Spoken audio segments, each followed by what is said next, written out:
Parents lied about Thanksgiving plans, leaving several people out. My brother is in the military, he and his wife are stationed in a different state. They recently have welcomed a beautiful little girl into the world. They were planning to come to see the rest of the family for Thanksgiving and introduce the new baby. But with the state of the world and other craziness, plans changed. The new plan became for us to go to them. However, we have younger sister who has special needs that I do not feel comfortable posting. Her specific diagnosis does not do well with traveling. Because of her difficulties traveling, I was asked to stay behind in our family's home state to care for sister. I have done this multiple times in the past, so my parents and other siblings can go to my brother's graduation and other celebrations. The plans were changed so last minute that my twin brother was unable to get off work. Mom and Dad reassured us that it would be a small family thing where the two of them, plus my other younger sister, would spend a quiet holiday with my brother and his wife and meeting the new baby, the first grandchild, and might see some other extended family that currently stays in the state, and it would not be a big deal at all. Mom kept saying she felt really bad about the whole situation, like she was abandoning the three of us and had been making a huge deal about this. They left on the Monday before Thanksgiving and Mom has been calling twice daily and thanking me for taking care of my sister. At 3 a.m. Thanksgiving morning, I can't sleep, scrolling Facebook on my phone. I start seeing post after post. The majority of my extended family from our home state has traveled to my younger brother's state, and they are all together hosting a mini family reunion for Thanksgiving that they never told us about. They told us this was going to be a small thing, a small holiday dinner with just Mom, Dad and younger sister meeting the baby and spending Thanksgiving with my brother's little family. All of my cousins are there, all of my aunts and uncles except for one, to be completely honest, hiking, hanging out and celebrating together. And they never told us this was happening. I immediately text my twin brother and he is as shocked as I am. Except he then remembered overhearing a phone conversation between Mom and an aunt asking if one of our uncles was going to make it, but he didn't think anything of it at the time. That was weeks ago. They have been planning and coordinating this mini family reunion for weeks. They, Mom and Dad, told us over and over again how low-key and not a big deal this trip would be. They told us over and over again how bad they felt for abandoning us for the holiday. Then they go and plan this whole thing behind our back and post it all over social media. I can't speak for my twin, but I feel like absolute shit. He has told me he feels like shit too. I have been shaking and crying because of I am so hurt. I feel anger, sadness, shame, like I've done something wrong. I thought writing this out might help, so I'm sorry for any punctuation or typos. I think I'm the most hurt because my mom and I have had conversations before about how I feel like it's a struggle for me to fit in with extended family because of my social anxiety and general awkwardness. This feels like it's validating a lot of the fears and feelings. This also means that my twin and I will be the literal last people in the family to meet our new niece. I'm not even sure if what I should tell my little sister. Part of me understands, when you get a chance to get the majority of the family together, why not take it? I think the fact they felt the need to lie about it and hide it from us is the most confusing part. How do you not see how that makes the whole situation worse? There's no way I'm getting any sleep now. Happy Thanksgiving Reddit. Update. Nobody wanted to leave my sister behind. She physically doesn't handle travel well at all, often resulting in severe stress on her body, physically. I won't go into details, but the consequences are very much too much information. There is no reason to call or involve CPS. I am a registered caregiver for my sister, so no laws are being broken and no one is in danger or has been abandoned, just left out of a family event. An event that we were told was going to be much smaller than it is. My family returns from out of state on Sunday. They FaceTimed my brother and I earlier, and on the call I pointed out that I could see my aunts and cousins in the background, and everyone acted like it was no big deal at all. Instead, asking my brother and I to pose for photos and then having us put our sister on the phone. I even made the comment, "Wow, it seems like everyone is there except us." Laughing to myself a bit. I got a lot of chuckles from around the room, but no one really responded to me. Ultimately, I am sure that the next time I am asked to care for my sister when my family travels, I will be sure to bring this up and ask for clarity and honesty. My mother is her primary caregiver and I know she structures her whole life around. I am her secondary caregiver. I have done the same. But at this point I feel taken advantage. She lied. She told me it was just her, my other sister, my dad and my younger brother's little family, and then either coordinated or was part of coordinating a huge family gathering and lied to me about it. When I missed out on my brother's graduation and a big family trip to New Mexico, White Sands, and Roswell, that was a gift to her. When I missed out on my brother's pinning ceremony and a family trip to Colorado, that was a gift to her. When I took off 3 days of work so her and my dad could have a date weekend, that was a gift to her. The list goes on. This has become the expectation, that I will sit out of family events because my sister can't travel and someone needs to stay with her. This is where I'm being taken advantage of. I understand the point you're trying to make. I love my mother and I understand what she sacrifices every day to care for our family. I'm not saying she doesn't deserve a break every now and then.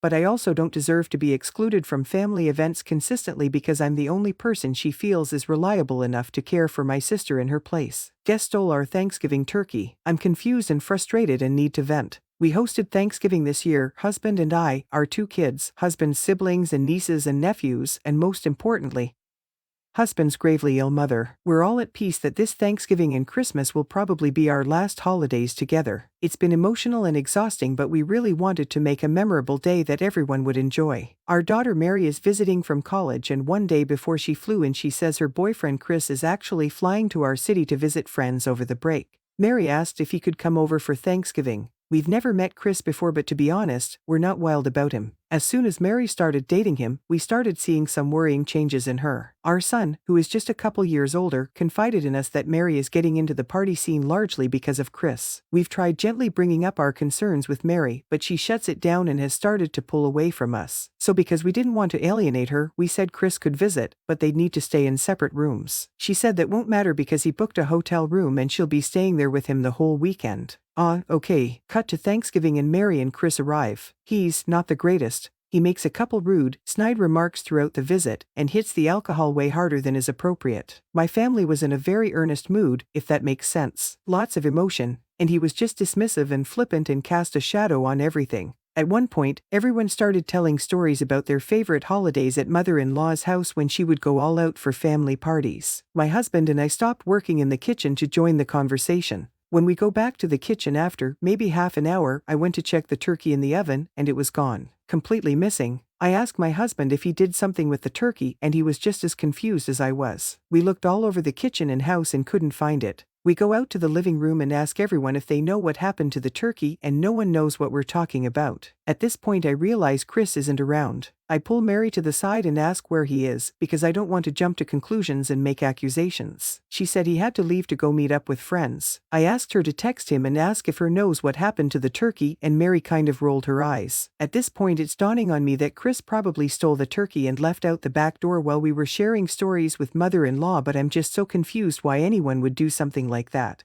I can't bring myself to actually make the accusation out loud. So we were left in the terrible position of having everything else ready but no turkey. We had to break it to the family that we had no turkey, and everyone is confused and sad. Mary said she had to get going to an event with Chris, which deeply disappointed me. I told her as much and she just said she'll see us again later this weekend. My in-laws went driving around to restaurants and grocery stores and pieced together enough stuff that we were able to have a meal much later than expected, but it felt like the whole day was ruined. Everyone was kind of murmuring about Chris leaving around the time the turkey disappeared, but no one wanted to actually accuse him out loud because it's such an explosion allegation and there's not actually any proof. I'm just confused why anyone would do such a thing, and heartbroken because my mother-in-law didn't deserve this at all. At one point, she teared up but pulled it together. I'm also increasingly angry with my daughter, but I feel like I can't say anything because she'll just pull away more. Update: I was talking with my son today and he told me that last night Chris started taunting him over text about the missing turkey. So that settles it. Chris stole the turkey basically as a big F you to all of us. My son didn't say anything at the time because he didn't want to make people more upset than they already were. One of husband's siblings is very mad at us for how things turned out and how mother-in-law was disrespected.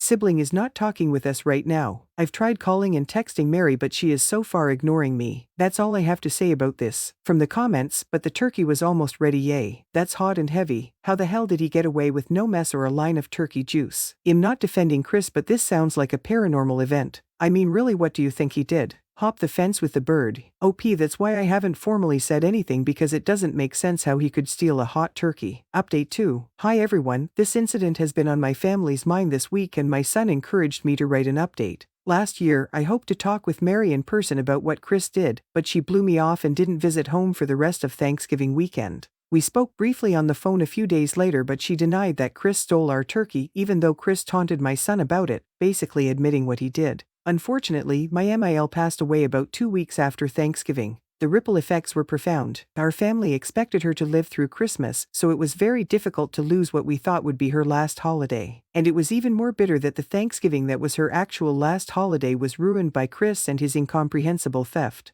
From there, it got even worse. Mary flew in for my mother-in-law's funeral and mentioned that Chris might travel with her to see a concert in our city. We made it clear that he was not welcome in our home or at the funeral. He ultimately stayed at their college, but on the day of the visitation, a bomb threat was made against the funeral home and we all had to evacuate while the police conducted a search. The police were never able to prove it, but I strongly suspect Chris made the threat. My mother-in-law's visitation was cut significantly short and she was denied a dignified end. Some people who wanted to pay their respects ultimately could not because of the evacuation and inspection. One of my husband's siblings has gone no contact with us because they blame my husband and I for ruining the end of mother-in-law's life by inviting Chris to Thanksgiving last year. Mary refused to take any responsibility for how her relationship with Chris has damaged our family. We, husband and I and Mary, have mutually decided to go no contact. My son has minimal contact with Mary and follows her on social media. Apparently, Mary and Chris are still together. I'm sorry I have such a sad update,